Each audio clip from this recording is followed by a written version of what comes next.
Hello, Vengeancer, again.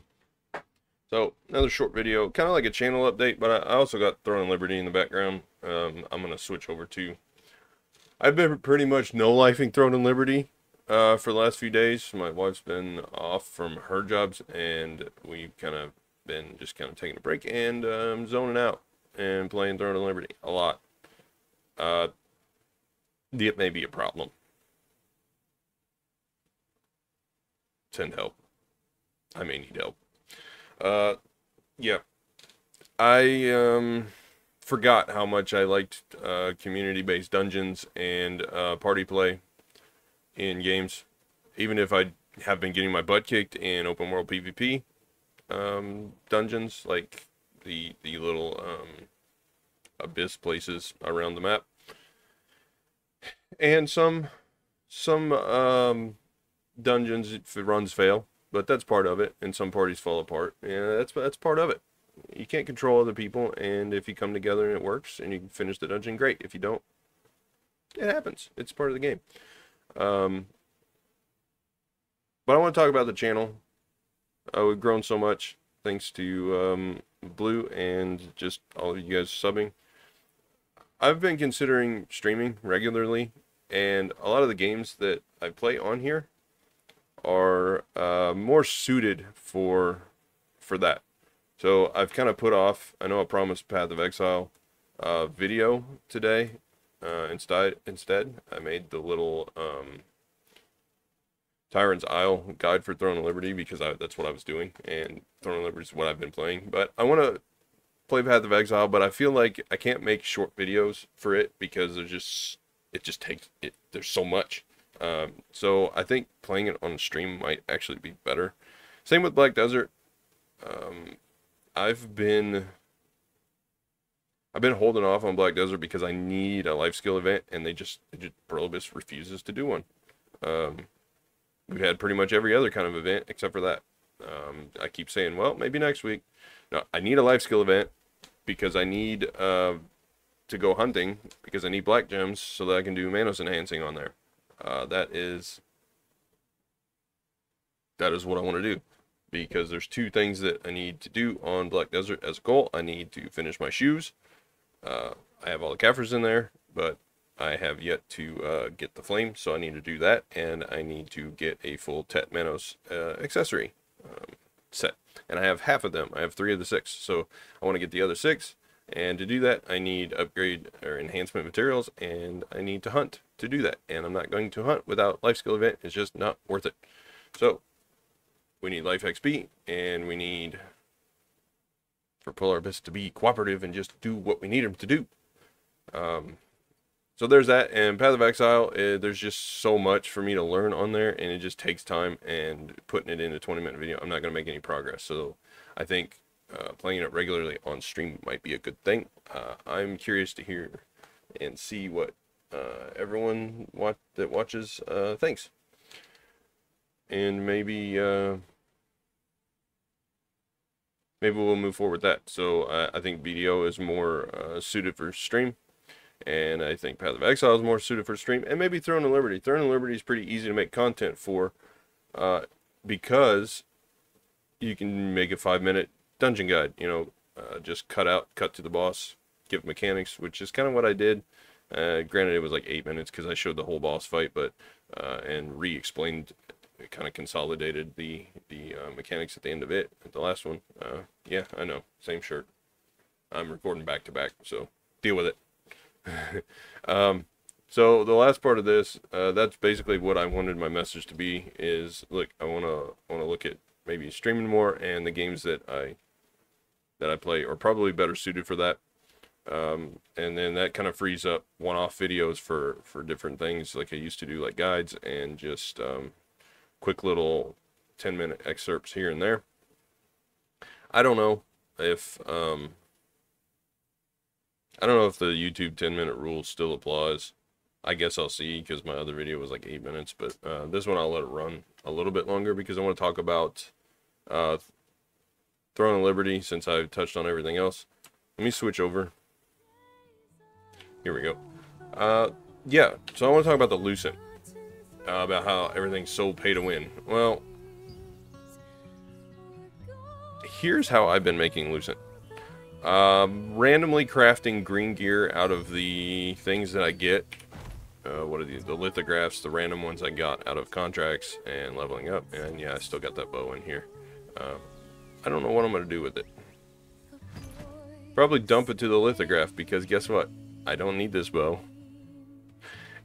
And the extraction is not worth it because it's like worth like 40 Lucent. So guess what? It hurts.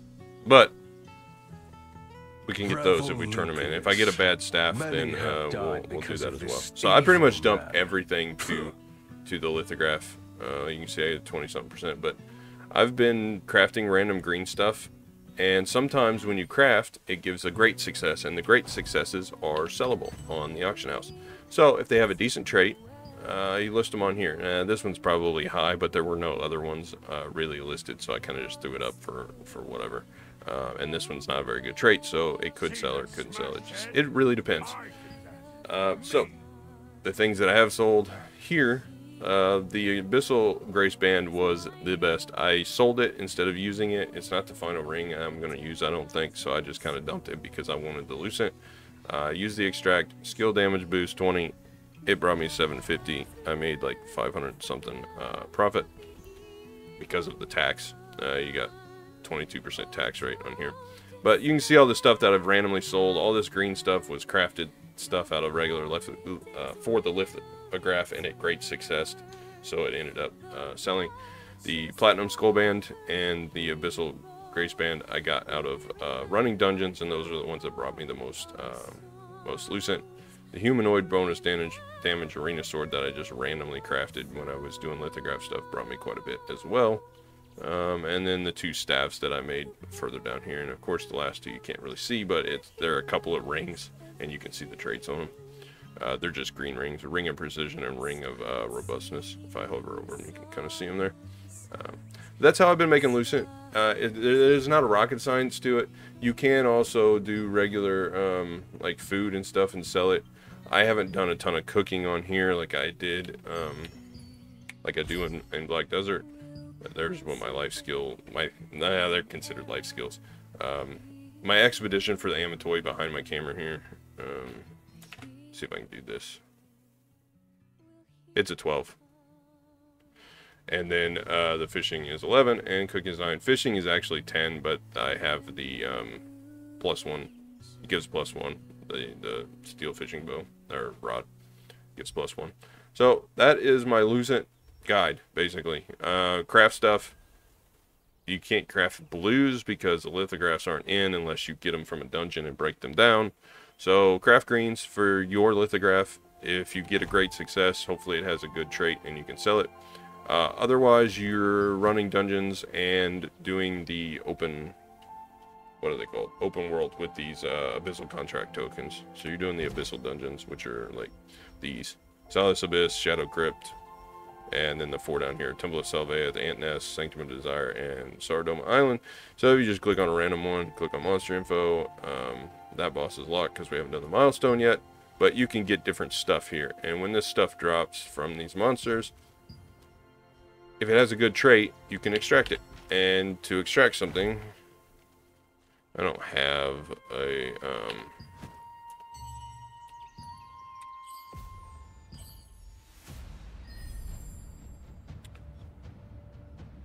see, so like my Hero Staff of the Resistance has hit chance on it. I can't extract it now because I already upgraded it because that's just the one I'm using. And I know people say don't upgrade go trade out your blues and then get purples. That's not how I play. I'm going purple and then I'll trade it out later. I'm pretty casual. I'm not going to be super competitive. I'll compete when I can, but I'm not going to worry about it too much. I like purple gear, so that's what I'm going for. Basically, my PvP build is going to be completely different than my PvE build anyway. So yeah, let me address that now. You get a piece of gear, it's at base, you click on it, you can go to trait, and then you can unlock it. Let's see here. right here. Trait extraction. You put it in there. You can extract the trait, and it'll tell you how many. You're going to need trait extraction stones. You can buy them in several different places. Obviously, you can probably get them off the auction house, but you can get them from the contract coin merchant. Do you want to use... Ahoy! You could get 420 of them a week. I bought a few to do the extraction on the ring, I believe it was. So yeah, you can get that many there, and then you can also get them from the, you do the battle pass, the star shop. You can buy some. Yep. You can get 30 times 10, so you can get 300 from there too. It just costs you a lot of the little crystals, and you get the crystals by completing the battle pass. You can do it from the free one, and then you can do the premium, which is 500 Lucent, and that's why I did what I did to make 500, so I could get all of this free crap. I mean it was free. I just had to turn in a ring that I probably wasn't going to use anyway. So that's pretty cool. Come back when you have But enough confidence. that's what I got to say about Throne and Liberty and Lucent making and my channel. Last thing is, got some thoughts on a PvP build. So I'm playing Staff Greatsword. It's not the best build out there, but it's pretty good. Many have died because of this evil man. Doggy on the floor. It's pretty good. I don't really play it the same as other people probably. I do main the staff instead of the Greatsword. Now in PvP, I'm probably going to main the staff. The Greatsword over the staff, sorry. But I'm going for cooldown reduction, or cooldown speed in PvE. Basically, anything that has cooldown speed and it's purple, that's what I'm going for. That smashed head? This set's pretty cool because it gives you 3 cooldown speed, and it also gives you cooldown speed on the actual helmet. That might be pretty good to up all the way, but there are purple things that give you cooldown. So my staff build is going to be pure PvE, and it's going to be pure cooldown, just so I can pump out as much damage as possible. Upgraded all the way, I should be survivable enough because of the Greatsword passives. That should be fine. For now, I'm running 30 strength, 30 dex, and 23 wisdom. This will change as I get better gear. 30 dex is probably going to be pretty standard because I get crit chance from it. Strength, I will push towards 50 because of the heavy attack chance. Wisdom gives me more cooldown speed, so I may push that as high as it'll go.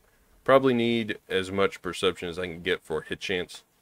We'll see. We don't have enough stat points for all of it, so unless they raise the level cap, we're kind of limited. But that is my PvE build for now. You guys can kind of see the random junk that I'm using. I've just been throwing random traits in once I get stuff. A lot of them do have health though, like this one, Etched Alabaster Band. I wanted to use this one instead of try to extract it, and I ended up using this one because it had max mana on it.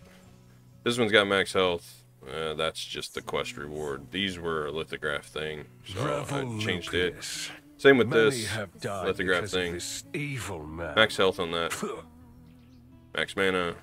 Magic endurance kind of crappy, but it's the cooldown head, and then max mana on the belt.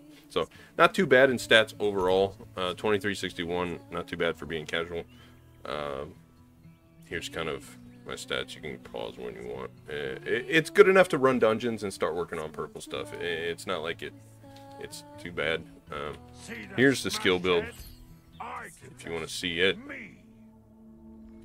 I'm running pure staff skills. I don't use the Icebound Tomb skill, and I don't use the Salvation Chain or Mana Shield in PvE, mainly because I have a healer. Now I don't use the passives. I don't use Frostmaster or Echo Barrier from the staff. I use everything else because those are kind of more towards PvP, and you don't need them running dungeons. Now for Greatsword, I take 2 skills, Da Vinci's Courage and Stunning Blow. Stunning Blow helps because you can just stun. There's a couple dungeons where you got to stun the boss, and so it kind of helps the tank do that. And then for passives, I've got Indomitable Armor. It helps me tank a little bit whenever the wife, she's full heal build, so I kind of try and tank for her. It helps out tanking in open dungeons. And then Vital Force and Robust Constitution. Robust Constitution ups the max health, so it helps. And Vital Force helps with all the stats that you want. So hit chance damage boost and stun chance per health. And boy, does Staff Greatsword have a lot of health.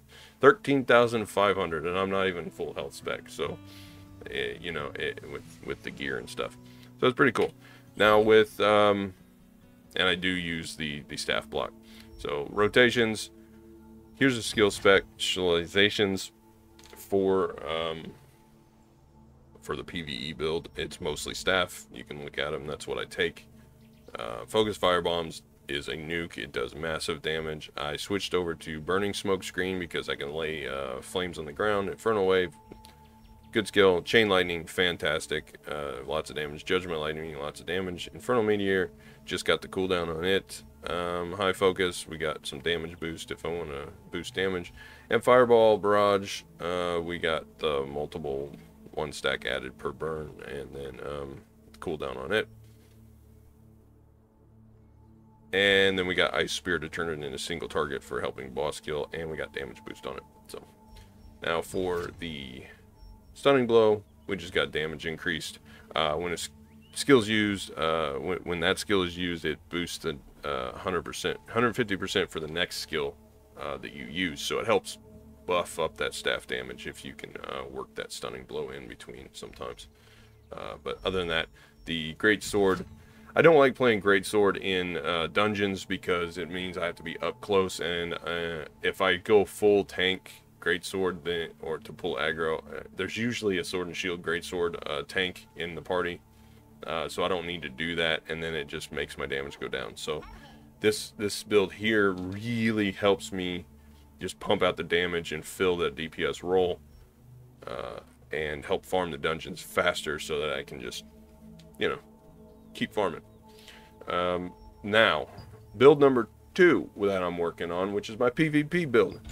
We are Ice Greatsword. And I quickly touched on this before because I thought that it was something that I thought cool, but here's the specs, mostly in Greatsword. You can quickly look at them here, and you can quickly look at those there. So the idea for, you'll have to pause to see which ones. The idea for the staff greatsword, or greatsword staff in this case, it will be greatsword staff. I will be running mainly greatsword in PvP, but the idea is to be tanky and to be a pain in the butt for anybody that you're fighting, and then to nuke them. So you want to take all the ice skills and defensive skills and movement skills and tanky passives. Your idea is to buff up your ice skills, to turn all the slows into binds. The greatsword synergizes with that because you've got a couple of skills, charging slash mainly, that takes anybody that is bound or stunned, and they make them collision prone, and then the death blow ramps damage severely against bound, stunned, sleeping, or shock targets. Same with guillotine blade, prone or shock targets, gets damage ramped. You take the specialization in death blow that allows it to charge, so it does it even more. So the idea is to just CC chain your target and then charge up and finish them with death blow or the guillotine blade. And to do that, you have Ice Tornado, you have Frost Cleaving, Icebound Tomb, Ice Spear, Da Vinci's Chill, which gives you health and health regen, but also gives you slows and binds. And then you've got Devastating Smash to stun, and you also have the Stunning Blow to stun. For defensive, you have Redemptive Barrier, and I got rid of the Frost Smokescreen that I had. I took it off. But you have a lot of passives to help, like the Indomitable Armor, and you also have Frostmaster that makes your weakened stronger. I don't know how that synergizes with the bind, though. I'll have to test that out. But you do have the passives that give you Mana Amp, and Robust Constitution gives you health and mana. So your mana shield's going to be bigger, even though you're melee. And your health pool's going to be bigger. You got Silence Duration decrease, and Resistances increases. You got movement increases, and you also have like the hit chance and damage boost and stuff, and stun chance increases based on health. So overall, it synergizes very, very well. Now, it's not going to be huge damage output, and it's going to be one of those builds where you're basically an off-tank running around, single target, annoying, just slowing and binding and CCing everyone, and then finishing them off. I'm playing this basically the same way that I played the Berserker in Terra, where you were kind of just like, you have a bunch of skills that are annoying for other players, and then you try to finish them off with one big hit, but you have to set that big hit up, and if you miss or it doesn't work, then you better run, because you're not a full tank, you're still kind of squishy. But the mana shield and the movement skills do help. We have the precision dash and charging slash, so you can kind of lock down and stay on top of people. I think it's a good build. I'm going to test it more, and it's going to evolve over time. But that's what I got for that for now. We're going full staff with greatsword, and for the dungeons, and I just got the greatsword pickup for some of the passives, and it makes the staff build a lot tankier. It's not going to give you as much damage as, say, the dagger or crossbows or whatever, but it's still a pretty cool build, and it is fun to play. So I enjoy it, and so that's what I'm gonna do. So let me know in the comments. I wanna know what you think about the live streaming and moving some of like Path of Exile over to that instead of doing spin-off videos for it. And I think it'll just work better that way. And I want to spend some more time being live. It'll be here on YouTube. I'm not a big fan of Twitch, but I've been kind of setting this up for a while. So we'll move forward with that, and we'll see. I'll wait for some response and see how it goes. So. How long is this ugly Appreciate you all, going to remain every one of here? you. This guy's been dead for Oh, ages. doggy update. I mentioned it at the other video. She's laying here at my feet. She's not feeling very well. We don't really know what's wrong. We're waiting on a test to come back to tell us if it's See cancer. that smashed head? If it is I cancer, did then that. there's nothing we can Me. do. Make her comfortable. If it's not, then we got to figure out why the calcium in her blood's so high, and what we need to do about that. And I have a suspicion it's probably the food. There's a lot of things that can do that. Food and the treats that were offered as far as at the stores are not the greatest. She won't even eat any of that stuff anymore. So you can tell that her calcium levels are off. She just doesn't even want it. So she's getting raw meat for now. She seems to like it. It's good for her. They're carnivorous, so it doesn't hurt them at all. But that's all I got for the update on that. And I actually managed to record a video without the cat. I don't know where she went. But again, appreciate you all, and I'll look forward to seeing you in the next one. Peace.